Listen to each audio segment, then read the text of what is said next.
Recently I just did a pendant on my previous video, and I was happy with it. That kind of gave me an idea. Maybe I could do something as a gift for my wife for Christmas. We promised not to give us anything this year because many expenses were not expected, especially the RV this summer. So instead of buying stuff we don't need or give us stuff, I was thinking maybe I could give her a gift I made myself. And well, you might see this video or might not see it ever, because this is quite ambitious for my experience skills. I want to make a gold pendant with her initials. So let me show you what I have to work with and what I want to try to do. Here's the stuff I have to work with. First I've got this strip of 10K gold that I rolled and I melted and rolled it. It's quite thin, so it cannot be used as a base unless it's very small. But I could use it to make my letters out of it. Another thing I never did in the past means I have to make two different letters, cut them and solder them separately. It's quite challenging because if you heat one letter you have to be careful not to heat the other one because the solder might, and gold melts quite colder than the silver. And that's all I have as soldering, this little piece for 10K. So not a lot of room to make mistakes. And finally, this year has been quite bad for metal detecting, but I could use this thing. Let's see the back of that. So I could use that, remove the thing on the top, flatten it, make it flat, and kind of use it. Let's see if I can show you what I want to do. I want a round pendant. Oh, I don't know. Like a C there and a G there. Okay, and I make maybe a pattern there and a loop. For starters, this one will be melted, solid, not loose.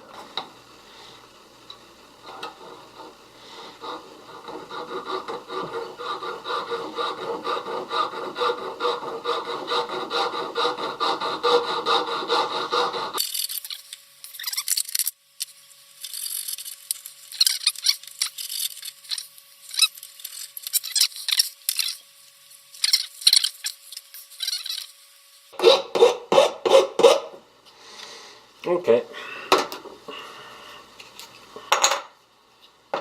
Oh, I broke it. Oh, come on.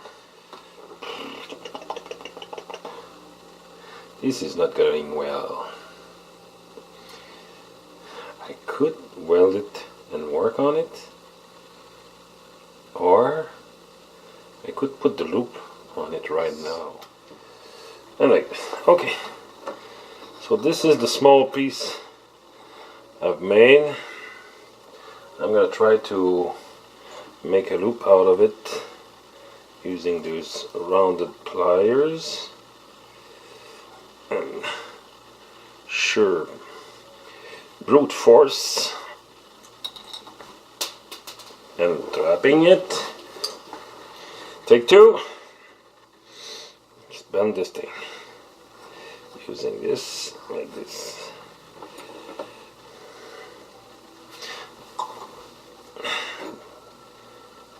The apron, the ever important apron.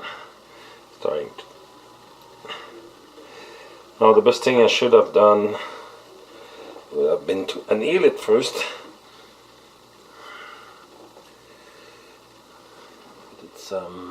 Put some here and there.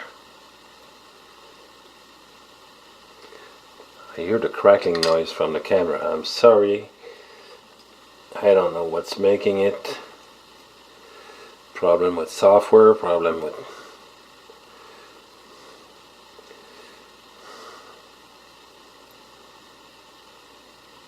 So that's the plan. I gotta solder from the top and the bottom. So I need 2 pieces of soldering. Downstairs working. I don't hear from my son, so I want to see what's happening with him. And here's what's happening with him. He started this thing.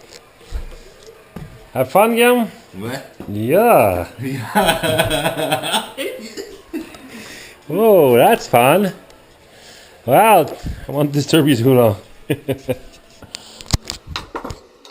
Okay, so that's kind of the base. See, it's all already kind of embossed. This ring was made like this, so I'm gonna keep that in mind.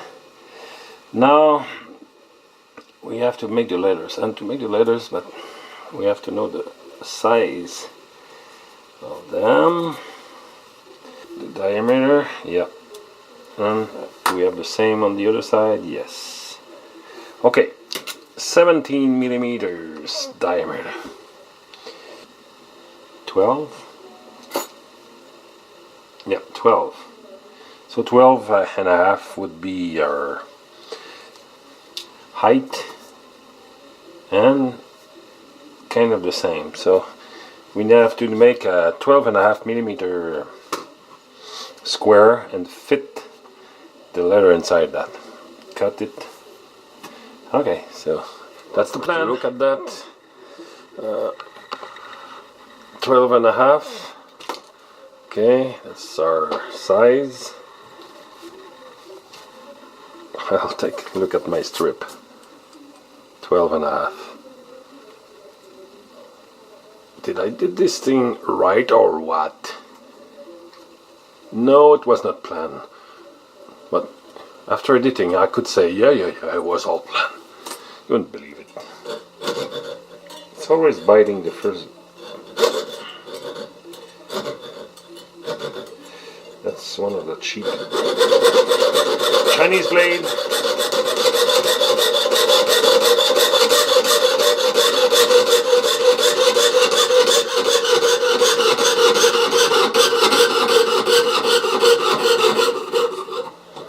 Turn around.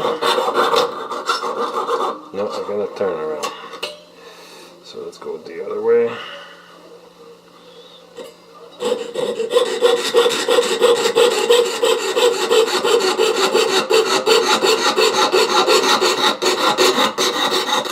This is the end of the pre-treating, pre-polishing. I don't know. Let's put the ring there and see how it goes.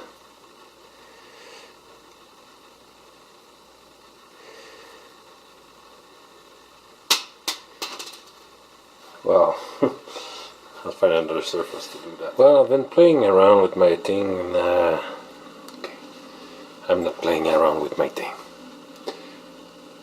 I've been playing around with the letters and stuff, and I think that putting them side by side would be better visually. And that pisses me off a little bit because I should have find out that first and cut the letters differently, cut them together and just make a line between the two. But the more I look at it, and the more I think that's the way to go. So the first thing I'm gonna do is I'm gonna, now there's an old transit token on the back here, so it levels with the ring. I'm gonna weld those two letters together and then weld those two to the pendant. And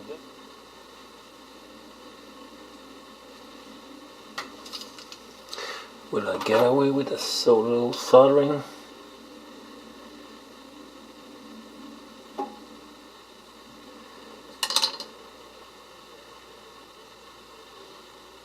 Let's try this. Yeah.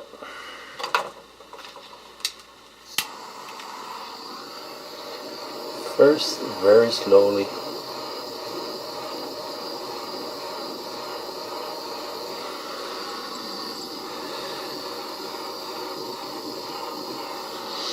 Okay, let's not worry about the camera anymore.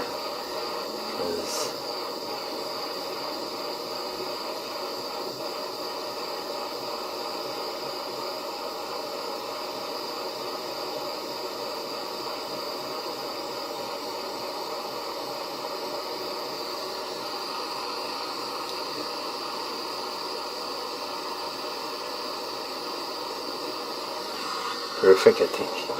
No, this one is not. It's almost, but it's not done yet.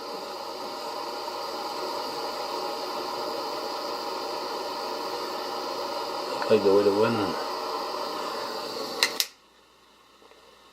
Yeah, I think we got a good match there. Let's pickle that and go from there. So that's where I'm at. Trying to decide. Of course, the back has still some polishing to do.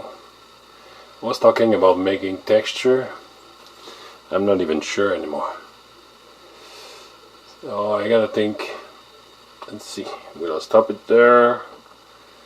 If there's anything else I can do for that beside polishing, I don't know.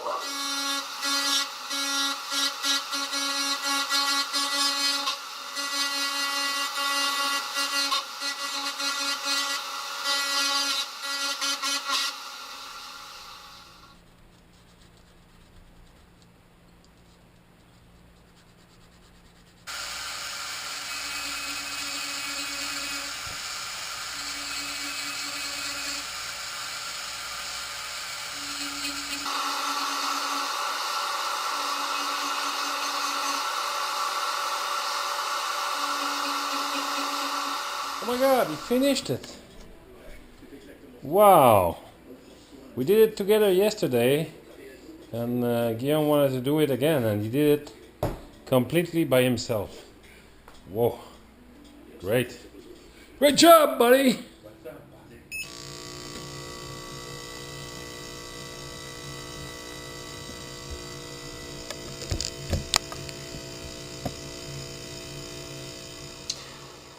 So this is the final result.